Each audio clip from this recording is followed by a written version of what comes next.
Көктем, жаз, күз. Жыл мезгілдері мен бәрін жақсы көремін. Олар мені мағынасыз өлеңдер жазуға шабыттандырғанда оларды қалай сүйе алмайсың? Өздерің білетіндей, жазда күннің астындағы ұзақ көңілді күндер көп болса, қыста күндер қысқарады. Бірақ аққала жасау мен мұзды өлке сияқты қысқы қуаныштарды да ұмытуға болмайды. Сонымен, жыл мезгілдері мен күн бір-бірімен байланысты, бірақ қалайша? Сендер күн әлемнің өте маңызды бөлігі екенін білесіңдер. Ол күн жүйесінің орталығы. Біздің планетамыз Жер күнге жақындап, не алыстап 365 күнде толық орбитаны айналып шығатыны да анық. Естеріңде болсын.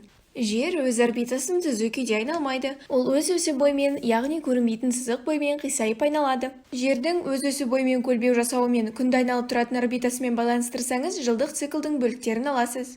Қалай екенін көрейік. Жер қисайғандықтан бір мезгіл кезінде бір жартышар, яғни жердің жартысы күнге қарай еңкейсе, басқа маусымда ол күннен әрі еңкейеді. Бұның қалай жүзеге асатынын көру үшін солтүстік жартышардың күн бойымен айналысын қарастырайық. Маусым айында солтүстік жартышар күнге қарай еңкейеді. Бұл жартышарда тікелей күн сәулесі, яғни тікелей түсетін жарық қабылданады деген сөз. Егер сіз тікелей лампа сәулесінің астында отырсаңыз, оның өте ыстық болатынын байқайсыз. Осы құбылыс солтүстік жартышар күнге қарай еңкейген кезде пайда болады.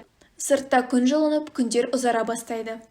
Алайда желтоқсанда солтүстік жартышар күн сәулесінен ауытқиды. Жартышар жанама күн сәулесін алады, яғни жарық бұрышасында түседі. Жанама күн сәулесі түсуі суық температура, қысқы күндер және қыс кезіндегі көрпеге оралып ыстық какао ішуді білдіреді. Күн сәулесінің бұрышы далада суық немесе ыстық болуын қалай шешеді? Ол үшін мына қолшаммен тәжірибені жасап көріңдер.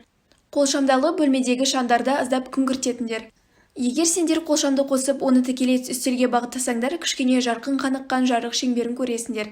Бұл жаз айларында күн сәулесінің солтүстік жартышарына түсуіне ұқсас. Енді шамды бұрышпен сәл төмендетіп, оны үстелдің жоғарғы жағына бағыттасаңыз, жарық күшінің азаюын көресіз. Бұл қыста күн сәулесі түсуіне ұқсас.